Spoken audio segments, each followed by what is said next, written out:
Hello, everyone, and welcome back to the United Star. We've got another Champions League preview for you, and this time we have Kern with us, who has his own channel in the Football Fundits and is an integral part of Manchester United Supporters Club Mumbai.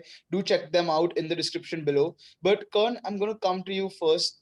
This Basaksehir game is important, of course, for us to qualify for Champions League. But what do you make of Manchester United's form? Because I'm able to make no head or tail of it. I don't understand what's going on. Yeah, I think that's the problem with our form, or it has been for the last few months, right? The moment we start building a momentum and people start getting behind it, there's some sort of blip, and it seems like we're back to square one. Uh, Again, like obviously there's two sides to this. The Champions League form, which is great, you can't complain at all. No one would have, thought we'd win both those games, and in fact, quite emphatically at that. But then at the other side, you have the Premier League side of it, where it's just abysmal. But it's sort of funny where if we had Arsenal, it would be a completely different story, right? I mean, people are saying credit to Arsenal and stuff like that. I honestly don't think they were that great. It's not like they stifled United or anything. It's like United defeated United in that game. I don't think they was extra special on anything. We sort of just didn't bring the intensity the first half. That's where they created the chances. They had one shot on target apart from the goal, right? And Willian hit the post once. I don't think they were that into it. The penalty given was again like just a silly one, not like oh it was great play that result, just like a very silly penalty. It could have easily been a 1-0 the other way around, and suddenly everything is great in the world, right? I think it's a little early to read into things like that just because we're sort of tinkering a lot with like the squad that's been given obviously isn't what he wanted, right? What Oli wanted. He'd have ideally wanted more wide players and play with that 4-2-3-1 that we've been playing with. He has to sort of go narrower with the players he has, get in Van de Beek, Pogba, Bruno, all of them into it. So they're trying the diamond out, uh, which takes time. I mean, a game before and you're like, oh my god, the diamond, it's worked brilliantly, and let's keep doing this. And then this game it didn't work, and people like, oh, let's scrap it completely. But that's not how football works. It's not like you can just turn FIFA on and be like, 4-1-2-1-2, brilliant. Everyone just go out and play. Actual players do take time to get into that formation, see how to play around it. So I think it's going to take time. It's going to be a long season, but hey, this is a Champions League preview, and at least Champions League is off to a good start. So may Yeah. that continue. Kern, actually, you make a very interesting point about the diamond. I have just two things to say. One thing I'm going to say is that I personally have not been a fan of it. I think we spoke about it before the Leipzig game, and I said, I don't like the diamond. I'm actually scared of the diamond because I don't think we have the right personnel to play in a diamond. Fred is not a central defensive midfielder who can hold the defense. He was the base of our diamond, and McTominay cannot make a forward pass if it was to save his life. So you can't play a diamond with these players. But the second point I think which is interesting what you brought up is the wide players. Now, Vishesh, how much of this result is down? I know Martial is not in the best form, but how much of the fact that Martial was missing is that we are playing the diamond? And do you see us playing the diamond in the Basaksehir game as well? Or do you think we'll revert to a more 4-4-3-3 or 4-2-3-1 kind of formation? Because let's face it, that at the end of the day, Basaksehir is probably the weakest team we've faced in the last 4 or 5 run of fixtures. Personally speaking, I don't think that we'd be playing the diamond against them. I think we'd be going back to the 4-2-3-1 with Martial up front, and now we can play Greenwood on one wing and Rashford. That being said, we're playing our strongest 11 in this game, which again I don't think is going to happen because the group seems more or less tied up for us. And we're playing Everton on the weekend, if I'm not mistaken. And Ole will prioritize that over a win against them away. So, with that being said, again, as I said for the Arsenal game, it depends how he and what he wants to do with this game. If he wants to win it, or if he just wants to get a point away. So it all depends on how he stacks up that midfield. Because personally, I think against Arsenal, he made the mistake in the midfield, and let's see what he does for the Champions League. Yeah. Karan, actually, that's the question I wanted to ask you. How do you approach this game? Do you approach this game as if we get 3 points, we are done and almost guaranteed first place in the group? Or do you approach this game as Vishesh is saying, we have Everton, we've got 7 points out of 6 games in the league, and it's a must-win game, and you play sort of a second-string squad game? I think we approach it must win. Right. I think Oli's already mentioned that the goal for this team, or they've set out, is to get as quick to 10 points and qualify as they can. I think that has to be the approach because, if we sort of go here with a second subpar approach, somehow we drop points or we end up dropping points. We're suddenly on 7 points. And in the reverse side of things, we could easily lose still the other two games to Leipzig and PSG, right? Just because we won the first two games does not guarantee that we win those two. I think the approach will be to sort of get those 3 points now. Uh, the next fixture again after this in the Champions League is going to be Basaksehir again. So if we get the win there as well, we've sort of cemented our qualification at least. And then against PSG and Leipzig, we can, put the second string team or whatever, whoever you want to rotate then without fear, right? Yeah. And then you can try things and stuff like that. So I think the first priority for this game should be put out your strongest side, get that win, get the 3 points, do the same in the next fixture against Basaksehir, and just wrap it up before we face PSG and RB Leipzig again, because they will come back against us with a vengeance. Absolutely. This is exactly my sentiment, Con. What I feel is that don't look at this as 3 points. Look at it as 6 points, like you're saying. It's two games against Basaksehir. And when these groups were drawn, there was one thing we were sure of, that we will beat Basaksehir. So go on, do that, beat Basaksehir, and you're suddenly on 12 points from 4 games. And I think with 12 points, there is a chance, I'd say there's an 80% chance we'll top this group and we'll get a much easier draw in the next round. And I think we have to go for that. Because if we want to make a run in the Champions League, that bit whom we play in the next round is crucial. It's absolutely crucial. But then again, looking at what's happening in some of the other groups, you might get a tougher team who will finish second, it seems like at the Yeah. moment. But at least we should do what's in our hands and finish first. At least that's what my opinion is, because we've got 9 points on the board. And if Leipzig and PSG play out a draw in their game, I think that will just be beautiful for us. It will just all, like, it'll come up together very well. But Karan, you said that we'll play our first 11. So what is that strongest 11? Vishesh has said a 4-2-3-1. Do you agree? And what team do you put out? What is our strongest 11? Because I don't know, to be honest, right now what it is.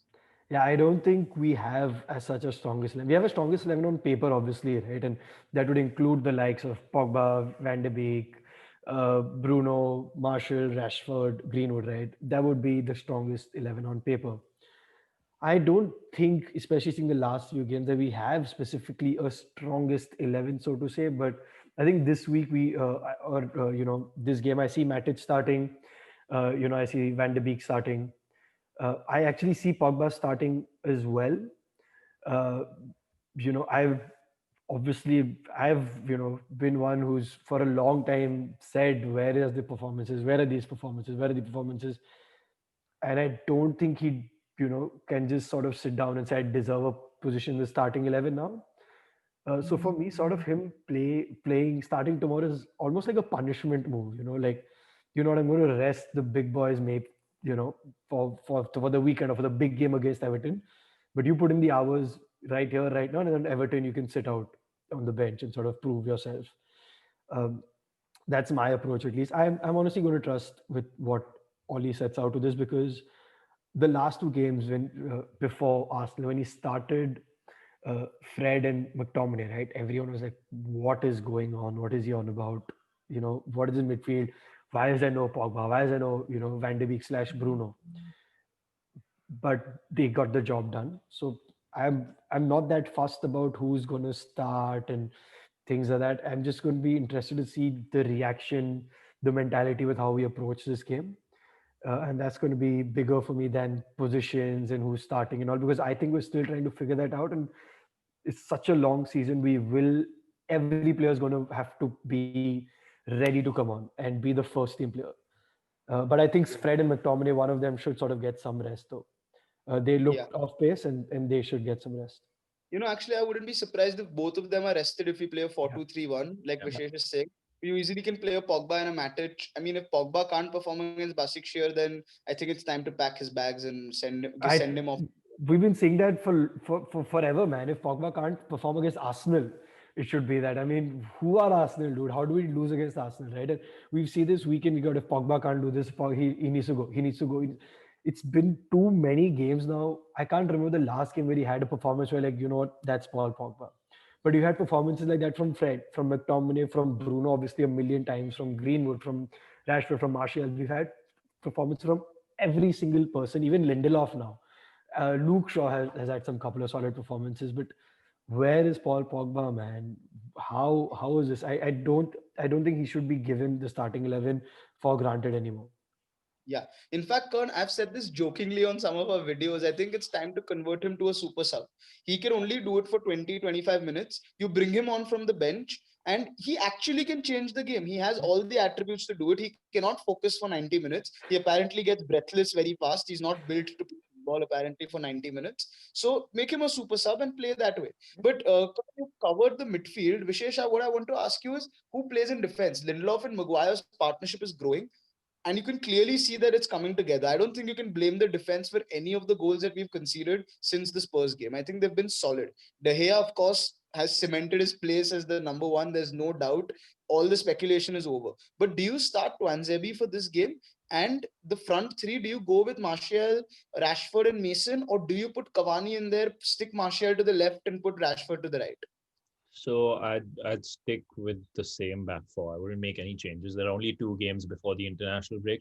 So go ahead and play Shaw, Van Bissaka, Maguire, and Lindelof because they're gaining some kind of confidence, right? After that 6-1 thrashing. It's not like any of the goals that we've conceded are majorly one of them to blame for that. So I would stick with that four. And when you talk about up front, um, so obviously, I would start Martial because he's not playing Premier League football because of the ban. Greenwood stays, but my question is on Rashford if I would give him, you know, 1 game off because it's such a long season and he's going to be with England as well. England are not going to give him a rest. So these few games where you need to give your key players a rest. So would it make sense whether you drop Rashford and maybe play the likes of Mata? Because I think this team would sit back a lot and having that creative player with, as Karan said, with Van de Beek, Pogba, and Matic, maybe as our 3 midfield players, would help us a lot with Mata and Van de Beek forming the creativity to help us score. Right. I kind of agree with that. I would also maybe be tempted to give James a go on the left instead of Rashford He's not. He's because not. He's not Champions League quality, Prasham. Like if this was He's like certainly an not FA starting or quality. EFL, because he's just going to run down on that flank without doing anything. So that right. But if there's any game that you can test him out, is probably this one. I agree that he's not Champions League quality. I agree. But then Mata has to play on the right, and Mason has to play on the left. And I think Mason is more effective of the right. That's my only like. He's more effective cutting in from that angle and shooting. It's we've seen those memes where it's almost game over when he gets the ball there. But let's move on to some predictions. Kern, for you, scoreline and player to watch out for. Actually, I just want to like add to the player selection, but I honestly think Mata will start this as well. Where he fits in, I'm not sure. And I completely agree with you guys on the defense. Like, it's solid, it's looking good, give them confidence. But I also would not mind seeing Tuanzebe play because we sort of need a fast center back, and we don't have that particularly right now with Lindelof and Maguire. And someone was mentioning the other day in one of the pundits their analysis, they said the reason we were playing with 2 central defensive midfielders is because on the counter we need them to cover for the center backs. So I'm hoping to see Tuanzebe play so that we sort of build up a center back who has that pace and who can sort of come in. Anyway, I think the game can a 2-0. Uh, you know, very basic sort of drab European night to the sort of place where a 1-0 or a 2-0 with, yeah, I think Van de Beek, obviously, exciting to see him play. Yeah, Vishesh, for you, 2-0 as well, or are you Yeah, I expecting more agree. It's, goals? it's going to be 2-0. They've lost both their previous games also by 2 goals, so why not a third to United? Plus, I mean, this game also gives me the vibes where United just mess up. Like, I have a feeling of the 2 games, we will mess up one. It's impossible we don't mess up one because this is Don't going to, worry, it'll be the home fixture, Vishesh. It'll be the yeah, it home has to be the fixture. home because We'll, home's we'll new make it a away. point to mess up the home fixture. But yeah, But that uh, be, but but I kind of agree with you all. I think a 2-0 result. But Vishesh, who's the player that you're looking for? I'm looking out for Martial. I think he needs the goals and the confidence so he comes back strong. So we did give him the penalty against Leipzig, and I think that should give him a good amount of confidence and he can get us the goals. Yeah. In fact, I completely agree with Vishesh. I think it's going to be 2-0. And I think I have like a slight opposing. I mean, Martial is not getting the goals clearly, but I think he's one of some very key penalties. And those are the kind of penalties that Kern is talking about. He's winning them because of his play. He's winning them because he's just that good that his defenders aren't able to handle him. It's not some lazy tackle that's going in. So in terms of movement, he's not that bad, but I hope he just gets a goal or two because I think he's a momentum player. Once he gets goals, he doesn't stop scoring. So I think it'll be a great sign for us if he gets a goal. So I completely agree with Vishesh here that Martial, and this is also the first time in our Champions League games I haven't said that David De Gea or a defender are the players to watch out for. So obviously there is some more confidence going into this game. But yeah, thanks Kern for joining us today. Do check out the Football Fundits, guys. Do check out Manchester United Supporters Club Mumbai if you're from there as well. Do check the content out. Be part of the sort of family. And we'll see you all soon with another video. Let's see what happens in this game. We are confident, but we've been confident about Chelsea and Arsenal as well. So let's see what happens. Cheers, guys. Thanks for having me. Always fun being on here.